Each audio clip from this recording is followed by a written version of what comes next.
Good morning, I'm Gerhard Mathangani with today's Sports Brief. The Alabama football program will host its second pro day in just a few hours. It will be the final chance for several players to make a good impression on the NFL scouts just before the draft. There's been a lot of talk surrounding quarterback Mac Jones. Many believe he will be a first-round pick behind the top three prospects, Trevor Lawrence, Trey Lance, and Zach Wilson.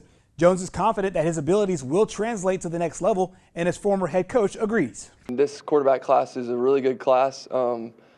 I'm just blessed to be a part of it. Obviously, you can watch the guys' tape and see that we all have, great tape. And, what separates me is my preparation and my ability to take what I learn from the coaches' meetings and my own meetings and then apply it to the field. I'm going to do exactly what the coach tells me to do, and I'm going to play within the framework of the offense. But, at Alabama, I was asked to throw bubble passes and throw down the field, and I just did whatever Coach Sark wanted me to do. And if another team wants me to run zone read or do something like that, I'll do that. So I'm willing to do whatever. He was always very well prepared, for every game, but he went out there and sort of, calmly just executed and took what the defense gave him and made the right choices and decisions based on what we had coached him to do. Seldom did he force the ball, seldom did he turn it over. Really managed exactly what we expected him to manage. And I know that when you say a guy does that, everybody thinks he's not a very good player. He's not capable of anything else but managing.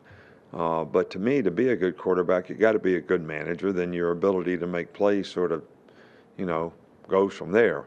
And Mac has ability to make plays because he's smart, he's accurate, he's going to throw the ball in the right place, and he's going to always help the offensive team be in the right situation, whether it's a run or a pass or whatever. So he is really, really smart, but he's always really well prepared.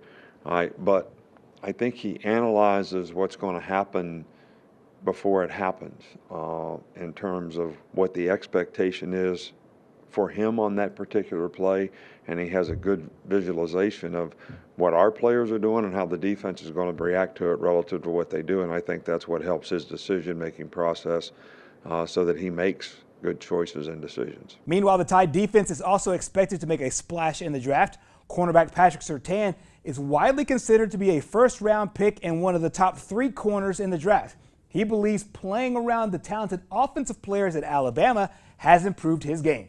Being at Alabama, it prepared me, tremendously for the NFL, especially when it comes down to, the professional program and how we do things around here. We just treat everything like a business-like situation, first of all. But, on the field, the different techniques, the different coverages that we went through, the whole playbook, understanding film, I think it helped prepare me for the next level. Learning a lot of things here. The tremendous amount of resources that Alabama has provided me with too as well will help me carry it on to the next level. And that wraps up your sports brief. Our program continues next.